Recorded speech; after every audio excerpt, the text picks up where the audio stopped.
I can assure you they were all there, very much involved in the whole procedure. The whole procedure. He said to make it sound like a traffic jam, and then he just started jumping up and down, trying to get the energy that he wanted out of us. You're listening to OK Podcast, a podcast by Sean Perrin about Radiohead. About Radiohead. About Radiohead. About Radiohead. About Radiohead. About Radiohead. About Radiohead.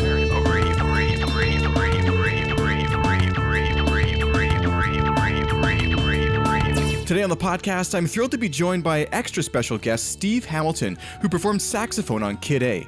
We dive deep into what it was like recording the national anthem at the studio with the band on site, what it was like playing live with the band throughout the Amnesiac and Kid A tours in 2000 and 2001. And we also talk about what it's like being a professional saxophone player touring with major rock bands. At the end, we discuss how Steve's career as a film composer has been augmented by his experience playing for rock bands and his classical education in college. Show notes for today's episode are available at okpodcast.com/3. Patreon supporters get early access to an extended ad-free version of today's podcast. You can learn more at okpodcast.com. Today's episode was brought to you in part by D'Addario. D'Addario makes some of the world's finest instrument strings and musical accessories right here in the USA. They're committed to sustainability as part of their business practice through the Playback program, which is a string recycling program that has recycled over 2 million sets of strings to date. For more information about this program and how you can help save the environment by recycling your guitar, bass, or orchestral strings, see D'Addario.com/playback. That's D'Addario.com/playback. The first thing I remember about it was that my son had just been born about 10 days before. I think it was the first time I'd sort of left the house in a professional capacity. But there was a bit of preamble before the session. Jonny Greenwoods was basically in charge of organising parts, and it was, I think, his vision really to have. In fact, there were 8 horn players in total on that track. So we sort of organised, picked a few players that we liked playing with, and then I think he faxed actually. It's probably before I think it's before proper emails actually, and I think he faxed me a part, which I may have somewhere actually, which I can dig out. But it was basically saying that his kind of vision of it, and he wanted to baritone sax, a bit of alto, a bit of tenor, and a couple of trombones, and one solitary trumpet. So it's quite an unorthodox horn section, really. Then we made our way to their studio in Oxfordshire, a beautiful barn place, and then it all got a bit rock and roll, really, I suppose. I don't know how much you know about what took place that day.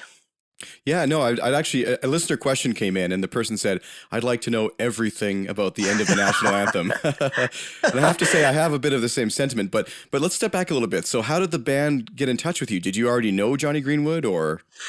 It was a friend of mine, a guy called Andy Bush, who's a trumpet player. He actually teaches at Abingdon School, which is where they all went. And they kind of got in touch with him. And he was a very close friend of mine at the time, and we had a horn section together called the Hook Horns. And whenever I'd get called to do something and needed a horn, trombone and trumpet, I would call him, and then we'd talk about who else to use.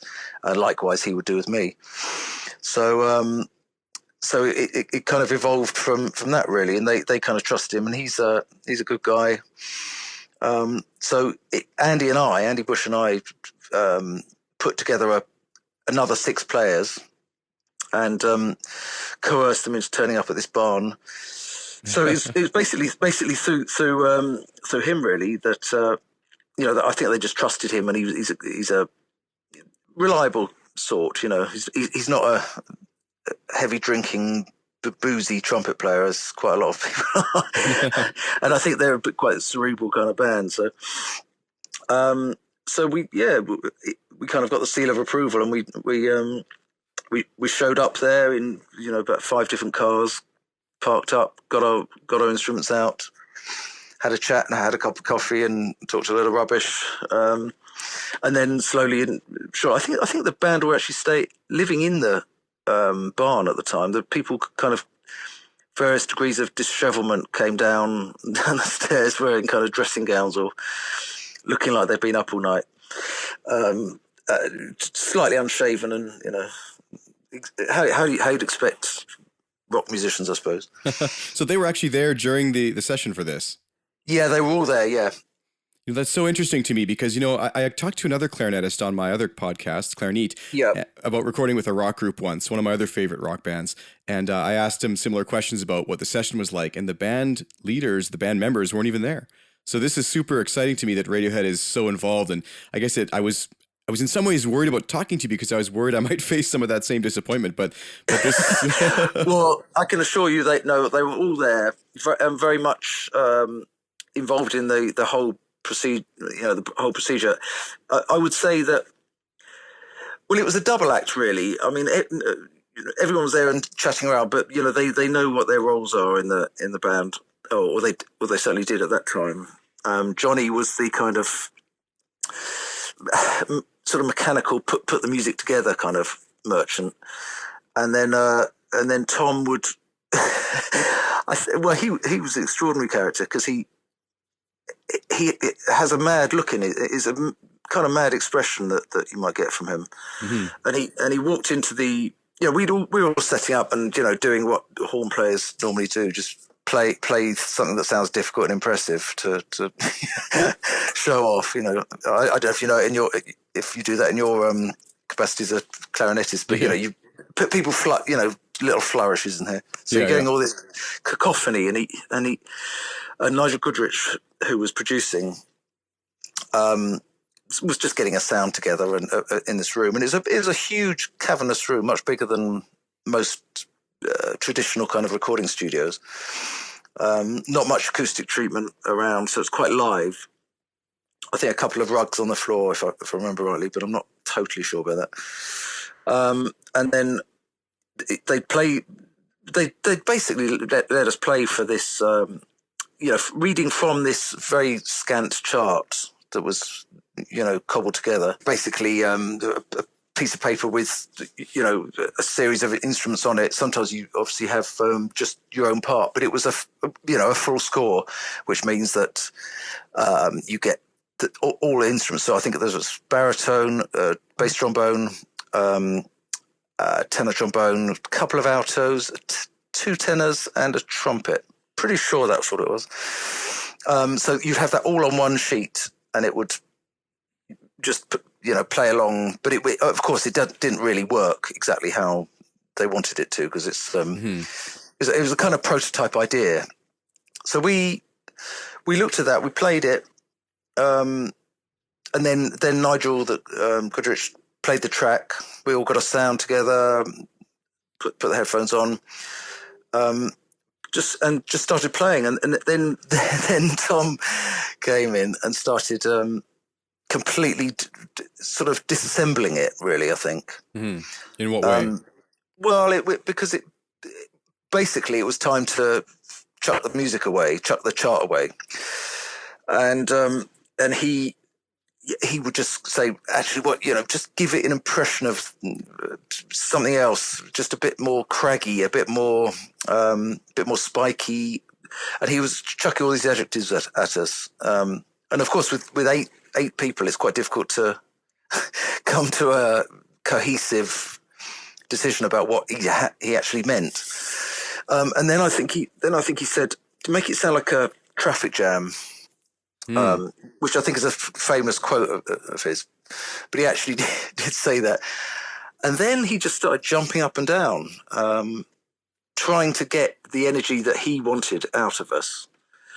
And we did probably maybe 5, 6, 7 or 8 takes. I can't really remember how many, but I do remember kind of all of us sweating by the end of it, because he was really, I think it was just watching him kind of conducting us, but not really conducting. That kind of made us put the energy into the room, and it was great, and it sounded pretty mad.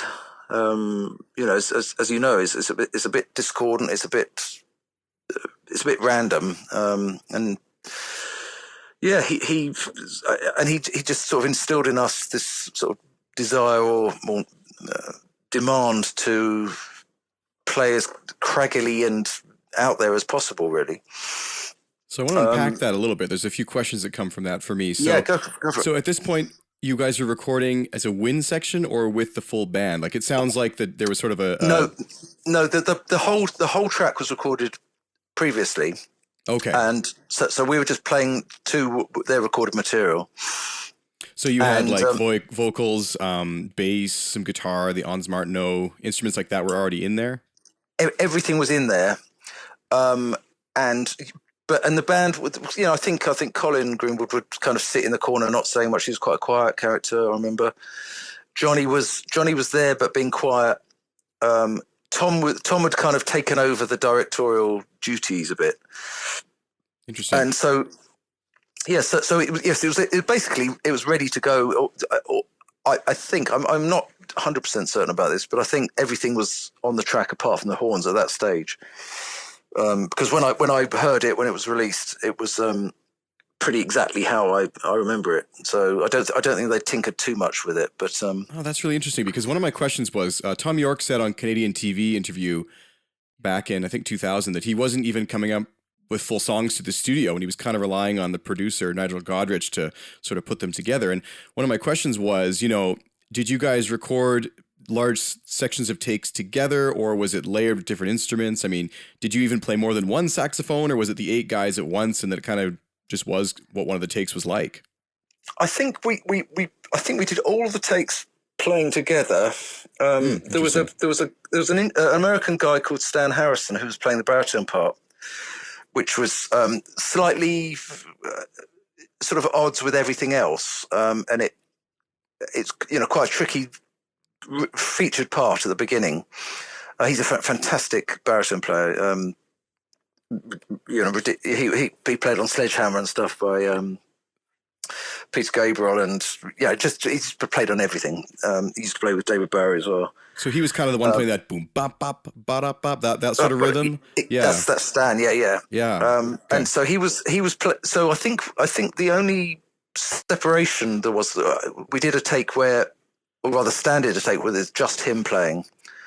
I mean, it is 20 odd years ago, so it's fairly vague in my memory, but I think that's what happened. And then I do remember there's a couple of chords at the end. Well, I mean, I call them chords, but sort of discords, really. I remember us just playing those as well a few times, probably about five or six times, just to get a completely different harmony each time. And I'm fairly certain that they spliced that they took the whole track that we'd played right from the beginning of the song and spliced on the 2 chords at the end. I think the kind of cadential moments. I mean, you know the track inside out, I'm sure. Of course, yeah. So yes, it was so. But in answer to your question, it was we were playing the whole thing right through, and I'm sure Stan did a track on his own as well, just for an experiment. I think they wanted separation, have the option of that. And then we moved around parts.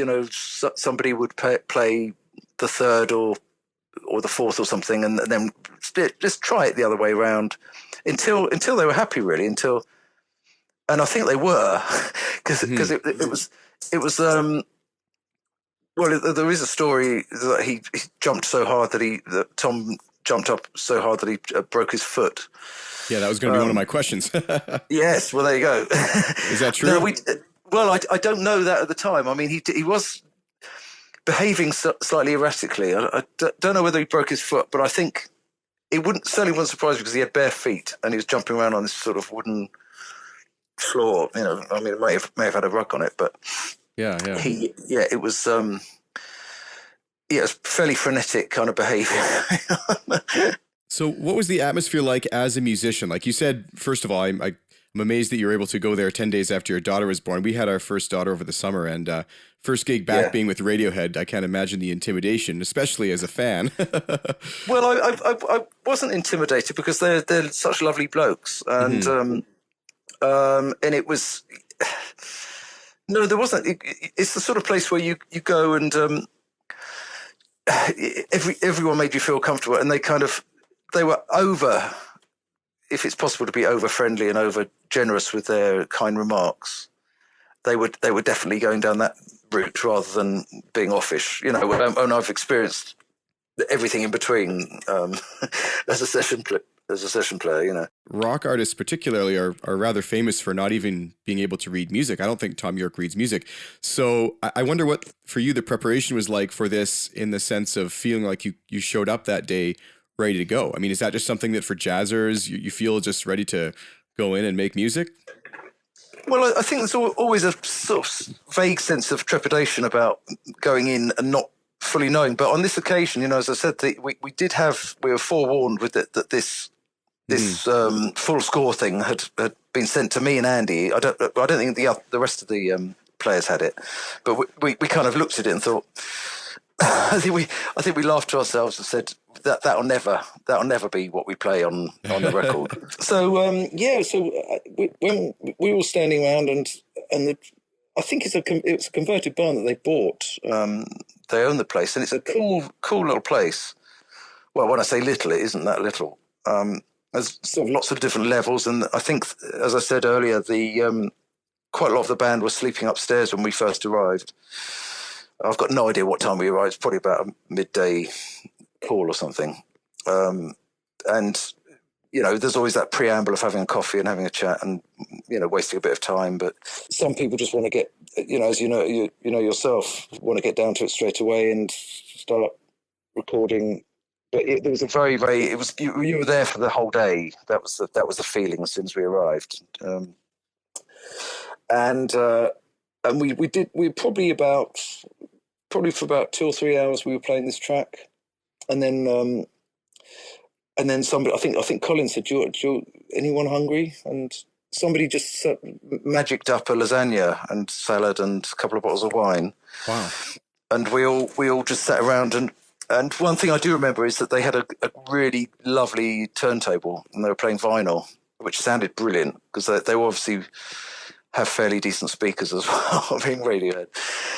And so we just sat round and somebody put a record on, somebody else put and it was a really lovely atmosphere, actually. And they were incredibly delighted with how the session went. You know, not blowing my own trumpet here, but they were you know, they got what they wanted, I think. So they made us feel very welcome in their studio, and, you know, quite a cavernous building, and we were all just sitting around eating food and chatting, and yeah, it was like being with old mates. Actually, it was bizarre. I love that it's, like I said, I love that it's basically like I imagined. It was a lovely day. Yeah, there was, and, you know, to your viewers, I mean, we joke about this, you know, how do you make a musician miserable? Give them a gig. And because musicians tend to really kind of moan about things, but it's one of those things where there's nothing to moan about. Yeah. You know what I mean? So it was it was really good fun, and, you know, they got exactly what they wanted, and it was a quite an inventive few hours as well. You know, there was nothing set in stone particularly. They wanted a few things hit, a few things marked, I suppose, different sections. But they wanted chaos, and they kind of got it a little bit. But yes, it wasn't just a one take. It was several things, and it slightly nurturing the parts along, if you see what I mean. Yeah, totally. And so you were a previous Radiohead fan, as you said yourself. How did this music compare to what you sort of expected? I mean, they famously took a big shift for this album. The National Anthem was the first track that I'd heard since OK Computer, I think, was it? Yeah. So it was like, this doesn't sound like Radiohead very much. It's quite trippy, very trippy kind of vocal, and that bass line is amazing bass thing. It kind of took me by surprise, but it's funny how something can grow on you if you play it 10 times. What did you think of that bass line in that song the first time you heard it? I mean, I've heard people who are musicians especially go, like, that's it? Just like a drone ostinato type bass line and not much to the song, but that's what I love about it. That's what I love about it too. Total agreement. It's trancey. Yeah, it's amazing. It's trippy. It's fun. There's so much energy just in that. And yeah, so it was. Yes, I think it was. It was a huge departure, as everyone knows, but that was really refreshing to hear that first thing come in, dong dong dong. And the twisted vocals and great drum sound as well. Yeah. It's just an amazing soundscape. Did they let you preview any other tracks they were working on or ask you to contribute bits to others that maybe were unreleased? Unfortunately, no. We just they wanted us for one task alone, and that was just to do that. So also on Amnesiac, there is a little bit of this at the end with the clarinet and the sort of New Orleans style jazzy bit. Yeah, with Humphrey Littleton, is that his name? Yeah, Jim, Humphrey Littleton. Who's a great broadcaster. He's not with us anymore, but Jimmy Hastings was playing clarinet, I think. Yeah, I've tried to reach him several times. I haven't been able to get in touch. So yeah, well, I don't really know him, but I know of him. He's like a sort of old school jazz clarinet player, but it was a sort of a really delightful sound that they had. In fact, I think we did a Jules Holland. I don't know if you know Jules Holland over there. That was literally my next question: is did you play on the Jules Holland and any other live times with the band? Yeah, okay. So the next thing I think we did after that album, we had our lasagna and we bid off farewells and went home. I think the next thing we did was a live album or a live series of tracks, which I'm not sure ever came out, which was at Air Studios. We recorded about 5 with the band and all the same horn players, and we did maybe about three takes of National Anthem, and then I think they recorded the whole album live. But I've never found. I don't know where that was. That in New York or in London? No, that was in London, a place called Air Studios. I think I have a recording of that. Yeah, so that's for the fans. Then that's the most authentic version, kind of, because it also has the original wind players. Is that what you're saying? That's it. Yeah. So that was completely live, and I think we did 2 or 3 takes of each track. But again, we only played on that one. But yeah, I'd love to hear that actually. I could send it to you. Yeah, that'd be fantastic. Yeah. Have you played live in any other? So you played on Jules Holland and the Air Studios. Well, then they phoned us up and said, "Would you like to come and play on Saturday Night Live?" And which was in New York, so we all went over there. And I think it was the day that the album went to #1 in the Billboard charts. And we did a gig at the Roseland Ballroom in New York, and then I think a couple of days later we went to do Saturday Night Live, which was great fun. And just playing that track. I think they played another track as well on the on Saturday Night Live, but I can't remember what that was actually. I think it was Idiotech. That's it. Yeah. I'm like a walking Radiohead encyclopedia. You are indeed. It's very impressive. So we did that, and that was fantastic. Great fun, to be there. And it was the atmosphere at the Roseland Ballroom, which I've played at before with a couple of bands before, many years ago, and it was absolutely on fire. Really amazing atmosphere. So that was part of a normal full-length concert, right? Yeah, that they did a whole gig. Yeah. The one regret I have is that I got food poisoning. Oh. On the night before we flew, and I was pretty sick on the plane, and I couldn't really enjoy it. And we had that gig the next day, and I remember thinking, oh my God, I feel terrible. But it was still fantastic. And then and we were there for about 10 days, I think, in New York, doing very little other than those 2 the Saturday Night Live and Roseland. And what else did we do? We went to Paris and did Canal Plus, which is, and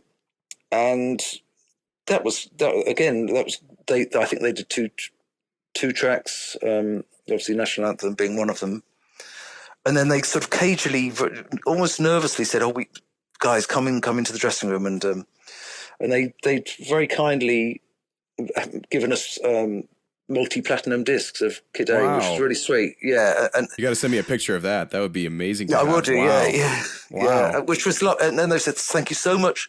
And again, as I said before, they were so overly grateful, almost embarrassingly grateful for our input. This is so fantastic, though. And, I love the fact it also speaks to their artistic integrity that they not only shared that with you guys, but they also felt the urge to fly the specific horn players around the world to play with them. Yeah, well, it could have been so much easier and cheaper to not do that. Oh, and this happens all the time. And, this maybe answers the question. There's some fans who always say, well, why don't they fly the horn section around, or why don't they have a horn section on National Anthem? We'd love to hear it that way live. But maybe it's because, they want to sort of stick to that integrity of the original people. I'm not sure. Well, I wonder, you could tell me better than I would know myself. I don't know if they've ever done it with other horns. I'm not sure that they have. At this point, I'm not sure either. No, they of course have a version without horns. Yeah, of course, yeah. But I've never seen anyone else play on it. Yeah, wow, so that's amazing. That's amazing, and a first time for that. Yeah, in the music business. Well, it's like I said, it speaks so highly to their integrity as artists and their appreciation for what you did. Yeah, it seems to, and yeah, as I said, they could have easily not had us there, but yeah, they included us in that, and then I think that was it. I don't think we ever did anything more with them. But the funny thing was that, as I said, they were so effusively over. Kind of praising us all the time. Yeah. And then I bumped it. I was at Abbey Road doing a session for a band called Stereophonics. I don't know if you know them. Yeah. And I walked into the cafe, and Tom York and Nigel were in there, and I said, "Well, hi guys, nice to see you." And they said, "Yeah, hi, hello. How are you doing? You're right." And I said, "So what are you doing?" They're mastering their next album. And I said, "Oh, so no horns on this one?" And and he said that they all said, "No, you lot were a nightmare." That's funny. So in stark contrast to all the gushing about. So then I sort of quizzically looked at it, and then they said, "No, only joking. You're brilliant." Yeah. No, I would hope they were joking. Yeah. But it was, they were a lovely bunch, and it's a shame. It's a shame they didn't want any more on the next album. That would have been a it seems like something they still have strings sometimes, but their horns have been really, really rather lacking. What did you think of the live version without the saxophones? Did you ever? There's something huge missing, I think. But yeah. But then it kind of sounds like a completely different track. But yeah. I do love the track anyway. I think the sort of energy and the motion and that, particularly that bass, is just so brilliant. I remember listening to it once. Actually, I think I'm not sure if it was a Glastonbury thing or it might have been another Jules Holland. But anyway, it was some broadcast, and I remember I didn't even notice that there weren't any horns until the end chord. Yeah, so, because it drives itself. It's Yeah, they fill it out in its own way. And they're sort of famous for, especially with Kid A, reinventing the songs live, which was almost a necessity. Yeah. So is there something that I might not think to ask about the sessions that would be interesting and worth sharing? It was a very sort of calm, even though the music isn't calm, there was a very sort of passive kind of attitude to it. Just a very, just like this. I think they get what they want or what they desire by just letting things mutate and just shape, from a tiny little, as I said, that score that they sort of gave us at the beginning. I think they just wanted it to evolve a little bit throughout, and they weren't that bothered about how long it took. If it had taken 7 hours, it wouldn't have mattered to them at all. And it was just I think that's what made it so sort of attractive for all of us. And, when the phone went, months later or whatever, to go to do something else with them, like the New York thing, we all jumped at it because it was just a lovely atmosphere. But I don't know if there's anything particularly that was surprising apart from Tom probably breaking his foot. If he broke, I think he probably did. At least sprained it. Let's say that. Yeah. We'll keep that going. So, of course, you've also toured with artists toured and recorded with artists like Aretha Franklin, Amy Winehouse, Alicia Keys, Beyonce, Bono, many others. And even when I contacted you recently, you were on tour with Noel Gallagher. So this is something that's really ongoing for you and has been for your whole career. What's this like as a professional kind of day-to-day gig? I went to music college and I sort of didn't do an awful lot of what I was supposed to be doing there, which was classical saxophone. And I just used to listen to, King Curtis and sort of rock, solely rock players. Mm-hmm. And that's what I wanted to do. And I remember saying to my teacher, John Hall, I really want to be a rock or pop saxophone player. And he said, no chance of you doing that, mate. And I said, what? And it from that moment on, I thought, it's exactly what I'm going to do. I don't know why, to this day, he said, there's no chance of doing that. Do you think he just meant it's not sustainable? I mean, I don't know. I've seen him a couple of times, and I must ask him one day what he meant by that. But I think he meant to just make me yearn to do that, because he kind of played mind games with people. Reverse psychology. Yeah, exactly. So he discouraged me from even thinking about it, which made me obviously want to do it more. And that's all I've ever done, really, as a player. So yes, so I started playing. I think it's in '96 with Blur.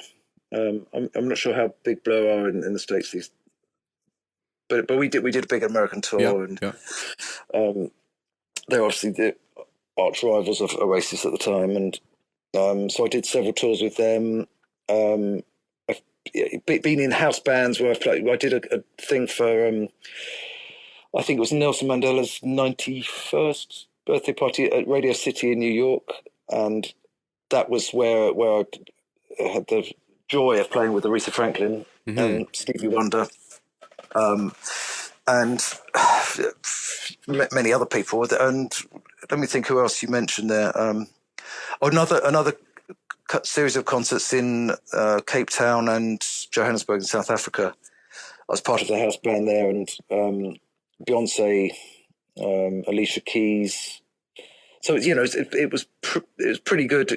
3 weeks rehearsal down in South Africa was fantastic, and then one gig, and one gig in each venue. And we did that in London at Hyde Park as well, with Amy Winehouse just about a year before she died. But it's an incredible privilege to have played with all those people. And now I'm doing a tour. Well, I just finished a world tour last year with Noel Gallagher from Oasis, the writing strength of Oasis, and then I think we're going on the road again. From May, we're going to Japan. But yes, we're lots and lots and lots of travelling. Lots of late nights. It's very tiring, lots of time away from home, obviously, which can be tricky with children. But yeah, just constantly on the road. And I don't know if you know a band called Madness. They're like a national treasure in Britain. They're 40 years old this year, actually. Their 40th anniversary since they recorded their first single. And I play with them as well, and have done for 7 years. And we've done a few tours of America with them. But that's an ongoing thing as well. And I play baritone sax with them, but baritone with Noel as well. For all these artists, are any of them, or have any of them since been as sort of like welcoming as Radiohead was, or do you get to meet these people or interact with them at all? I sort of bump into people a lot. I know a lot of. I mean, obviously I'm not famous, but I know a lot of famous people, and I bump into people along I bumped into Damon Albarn fairly recently at a concert. The singer from Blur and the Gorillaz, and yeah, it's nice to sort of catch up. I don't think anyone. I think in answer to a question, I don't think anyone's quite as welcoming as Radiohead were actually. Funnily enough, yeah, they excelled themselves. Do you have any travel tips for musicians? I mean, I can't imagine what it's like hauling a baritone saxophone around the world. That's like, how much does it weigh? 30 pounds? No, it's 30 kilos. Oh, 30 kilos. 30, so it's quite a lot. Nowadays I don't touch it until I get to the gig because there's a crew and there's somebody who carries it around for me, and it'll travel with the crew. But yes, I've carried all sorts of saxophones all over the place. But it's a nightmare lugging a baritone sax on a plane, because firstly, if you put it in the hold of an aeroplane, it'll come out in several pieces rather than as a whole. Yeah.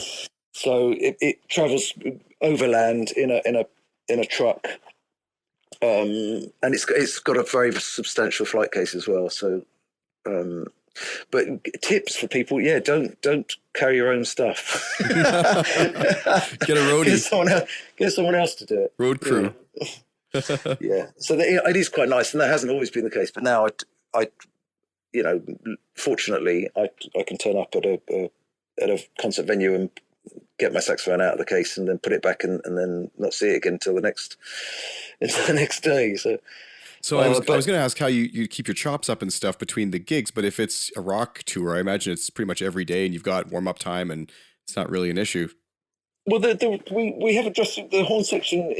Currently, we always have our own dressing room. We can get there. Typically a sound check will start from at 4:00 in the afternoon till 5. The gig will be at 9ish, so there's plenty of time to do some long notes and kind of make yourself presentable sound-wise.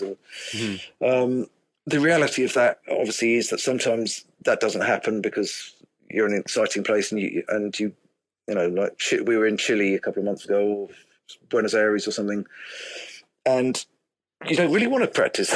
Yeah. But I think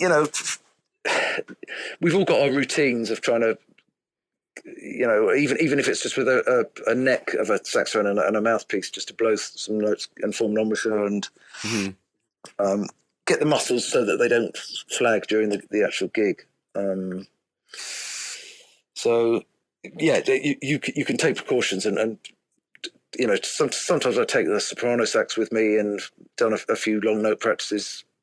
But the reality, if I'm honest with everyone, is that doesn't happen so much. Well, and so of course you're also a doubler, and for those who don't know it, doubler with woodwind players really means like quadrupler or more, and especially for saxophonists, because I'm not sure which saxophones you own, but that could be the entire family from bass saxophone all the way up to sopranino. And so, Steve, you yourself also play flute, clarinet, and bass clarinet. So how many instruments do you own, and what's the most number you've had to take on the road at a time? Well, I don't know how many I've got a lot of saxophones, and I've got a fair amount of clarinets as well.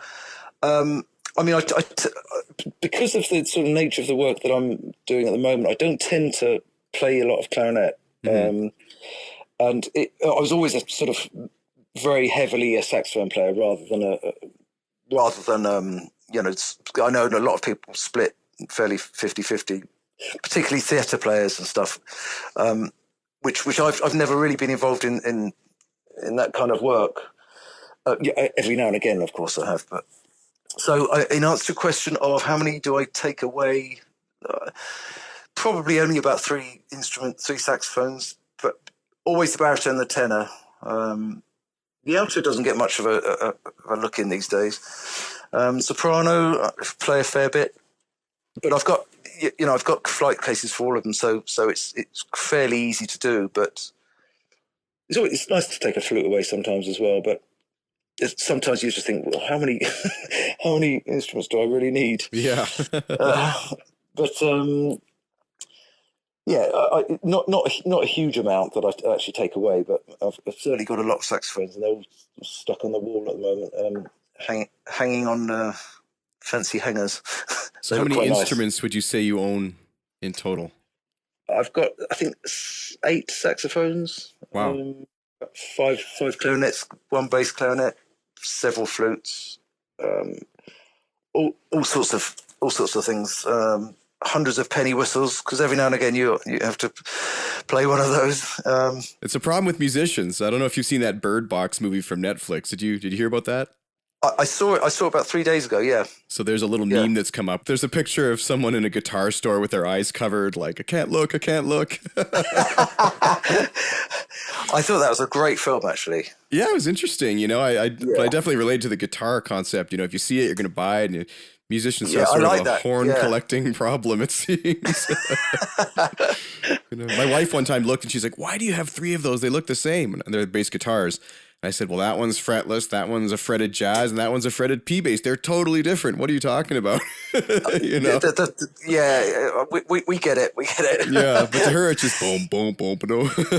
Same thing. So, well, it's like that thing that the guitarist says. Whatever you do, don't. When I die, whatever you do, don't sell my instruments for what I said that I paid for them. That's another truth, eh? Yeah, totally. Yeah, I was only a couple of £100. Yeah, 3,000 later. You can get good deals, but those instruments are usually stolen. Yeah, exactly. So, as a clarinetist or a saxophone player, I was also wondering, when you're on stage, speaking of, accessories and equipment, what is some of your favorite stuff to take with you on stage that helps you sort of get through the gig? Well, I had a bit of a disaster recently. I think it was somewhere, I think it was in South America, and it was quite hot. I think it might be Buenos Aires, actually, and we were doing a gig, and this is how unprofessional I was on this particular occasion, because I put my baritone on my sling. The sling snapped, and for the first time ever that I can remember, I didn't have a spare one. Oh, wow. And we were just about to go on, literally in about 40 seconds' time we were going on. And so I apart from always carrying spare reeds in your pocket onto the stage, obviously water, yeah. But always have a spare sling as well. And I had to fashion a sling out of a belt. Wow! I got one of the guitar techs to make another hole in a belt and quickly put it around my neck. Bit of string, a couple of tunes, and then we went off. And then I kind of fixed the strap. But yeah, that was a bit of a nightmare. But yeah, just the other things that I would say. I don't really teach. I used to teach a little bit, but the thing that I would say to anyone is make sure every single note on the instrument works. Because if you're traveling a lot and you kind of warm up the baritone and it sounds great, and then you play the tenor, but certain notes stick pretty badly, and if they've been in a flight case and they've been traveling in sort of humid conditions, and my an E flat key on the right hand little finger stuck, and it basically every time I went to play an E flat, it played a D. So it was a horrible clash. And it was just one of those stupid things, being like. So I'm constantly what I'm trying to say is I'm constantly learning to make sure that those sort of things don't happen. Basic stupid mistakes, but it can happen to anyone. Play every single note on the instrument. Make sure your reed is nice and wet and vibrating well, and you know the deal for yourself. Do you always have spare reeds in your pocket? Oh, absolutely, yeah. And even sometimes if I'm going to be outside, I've played on those plastic reeds before. Yeah, I don't know if you've tried those, but yeah, I like them actually. The Leger ones for baritone. Yeah, they're made in Canada actually. Yeah, I think they're fantastic. It's really funny to listen to the stark contrast between what you're describing and what I've spoken to Broadway players about. I mean, when you're playing, do you have almost like a saxophone tech that tours with the band, or are you responsible for this kind of maintenance yourself? Well, I don't really need a tech. I mean, one of the crew will always put my instruments in the dressing room. And then you get to assemble it yourself and do all that. Yeah. Oh, okay. Because I wouldn't really want anyone touching it. I mean, they put both my flight cases in the dressing room and open them up, and then it's always quite a pleasure to put the instrument together. Yeah, sorry, I guess I misinterpreted. I thought you meant that you showed up and it was kind of set up for you, ready to go. Oh no, it's the lids are open off the case, and I just put them together and spend half an hour playing them really. But no, I'm not that much of a prima donna that I have someone kind of soaking my reed for me. But, it'd make me super nervous too. I mean, I wouldn't want anyone because there's a kind of, we've all got our idiosyncrasies of how we put our horns away, and it's like a ritual. Yeah, it is. Yeah, no, I've always quite enjoyed it. But yeah, I certainly don't need one. So the last thing I wanted to ask you about was your film scoring career, which has been quite involved over the last 20 years. First of all, how did you get into film scoring from your start as a saxophone player doing pop charts? I think in about 97, 98, I started writing music for TV commercials. And got very lucky with the first one I attempted, actually, which is a Schweppes campaign, which... I did it totally on spec. No demo fee or anything. I just wrote this piece of music, and they kind of loved it. A few tweaks later, it ended up going, I think, about 78 different countries, which is obviously good financially. And they played it for about 6 years in quite a few of those countries. So it was quite. I thought, well, this is really easy. I just had to do a 15-second version, a 30-second version, and a 60, I think. And then I sort of got the idea that was quite an easy way of making money, and just progressed from there really, and started working for the same advertising agency, Young and Rubicam, which is I think now Rainey Kelly. And yeah, started doing that, and then I got offered to work for the BBC on a correspondent program about the war, that Radovan Karadzic actually, who was a nasty piece of work in Bosnia, and it was quite emotive Eastern European music. And I just suddenly realised that I loved writing longer form stuff, and I think I've written for about maybe 40 long form documentaries for the same company. Did a lot of work for the BBC, and then started getting into doing short films, and I've written a couple of feature films as well. But it's not possible to kind of that maintain the sort of energy of doing that when you're on tour for a year. That's the snag. How do you practice film scoring? I mean, it doesn't seem like one of those things that you said you went from short to long form, but how? I mean, do you sit down and put on sort of a screenplay without music and just practice writing along to it, or? I did actually, yeah. That's pretty much exactly what I did. I remember getting clips of music of like the Hindenburg when it got blown out of the sky, and I remember writing a 1.5 minute just a sketch of sort of an orchestral piece, and I did practice on that actually, and there was something kind of haunting and sinister about this airship that was just, I think it was full of hydrogen gas, wasn't it? And there's a cracky old film, black and white film of it just disintegrating in the sky. So do you think of the musical ideas first, or you let the pictures influence what you're going to write? I really love watching something and, helping the story being told, really, not forcing people to feel the emotions that you want them to feel, but just supporting what's going on. And you could take it in any direction, pulling people's heartstrings as you want. But it's good to be really honest with how you actually feel about the scene, and then write accordingly. And you can be very schmaltzy, but I kind of practiced with that. I wrote about four different pieces. As primarily a sax player, what is it like realizing your musical ideas? Because whenever I think of a composer, I usually think of someone sitting on a piano, right or wrong, and kind of just working through their chordal ideas. But as a sax player, do your ideas come differently, or? No, I use the piano as well. I very rarely use the saxophone as, in any score that I've ever come up with.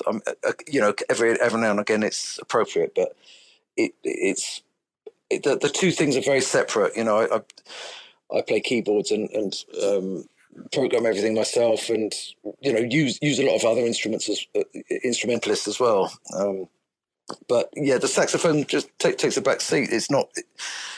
I think I'm not a saxophone player when it comes to writing, really, particularly at all. It's kind of like putting on different hats almost. It's totally, yeah. That's exactly what I was going to say, actually. Yeah. So, yeah. Well, that's fascinating. So who does one study with, or how does one study for this type of career? I mean, you said you did a classical saxophone studies in college, but then afterwards, did you pursue additional study or got your practice through doing, or?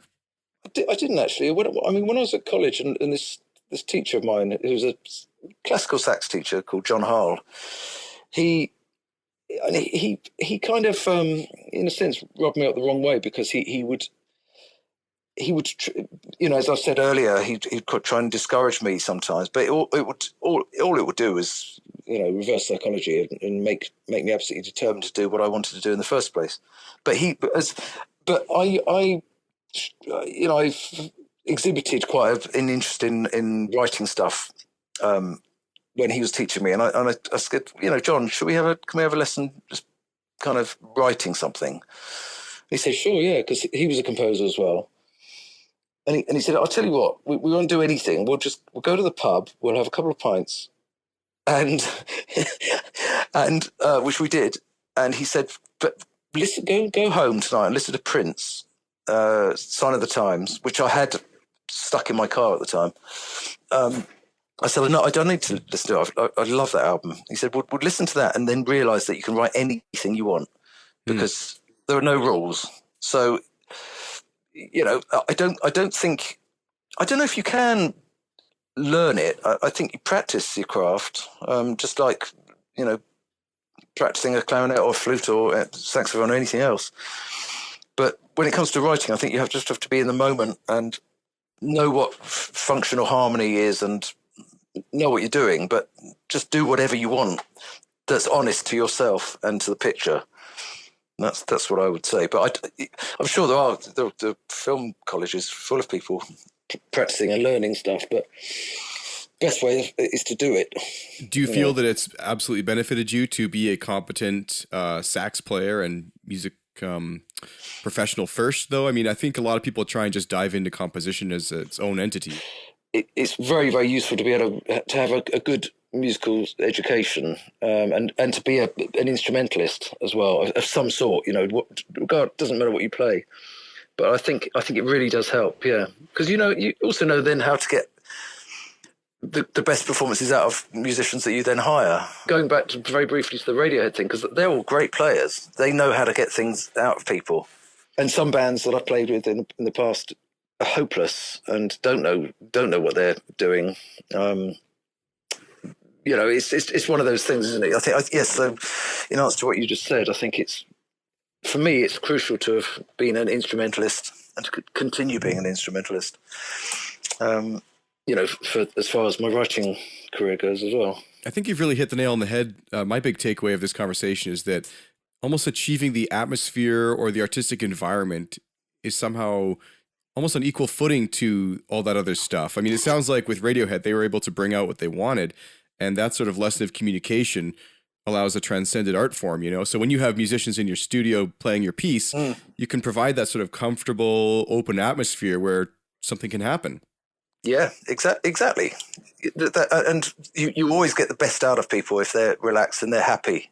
Yeah. Feed them well and be nice to them and be interested, Well, you made that joke at the beginning too about, how to make a musician miserable, give them a gig. It's so true because many are so negative but there's reason for it too sometimes. I mean, you go to something, you get paid in a beer and no one was nice to you and it was cold. And It can be terrible. Yeah, you can be, you can be used and come out with nothing, no money, no satisfaction. But that was the total antithesis of that. The Radiohead experience. So, which film composers would you just absolutely love to work with, or who do you draw inspiration from? Well, I mean, Morricone, I absolutely love. I'm a massive Godfather fan. I've got Godfather stuff all over the place. So, Nino Rota, Bernstein, Elmer Bernstein, obviously Bernard Herrmann.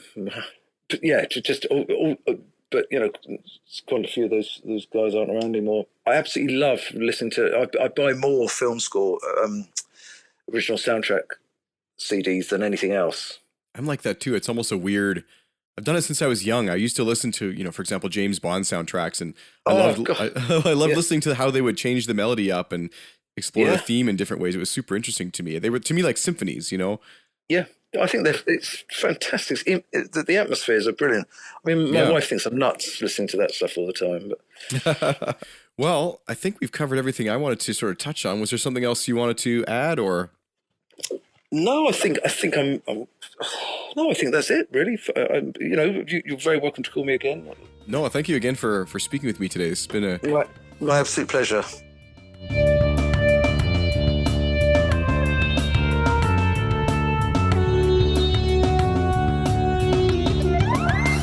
Show notes for today's episode of the podcast can be found at okpodcast.com/3. Definitely be sure to head there to see the picture of the multi-platinum Kid A CD that Steve actually received from the band members himself. He sent me a photograph of that, and I was absolutely drooling over that. I can't imagine what it would be like to have that not only hanging on my wall, but to actually have contributed to the album. So what a special thing, and what an exciting conversation this was. I really, really enjoyed myself talking with Steve, and learned so much about the process of recording the national anthem, and I definitely hope that you enjoyed it as well. A lot of people took the time to send in listener questions for this episode. I really would like to thank everybody in the community for doing that, those on Reddit, those on the Facebook page, and those from email. If you do want the chance to hear about upcoming guests in the future, be sure to join the OK Podcast mailing list at okpodcast.com. Today's episode of the podcast was brought to you in part by D'Addario. Don't forget to check out their playback program, which recycles strings and helps save the environment. Guitar, bass, or orchestral strings are eligible, and you can learn more at D'Addario.com/playback. Also, did you know that Patreon supporters get access to an extended ad-free version of the podcast? Check it out at okpodcast.com and get access for as little as $1 a month.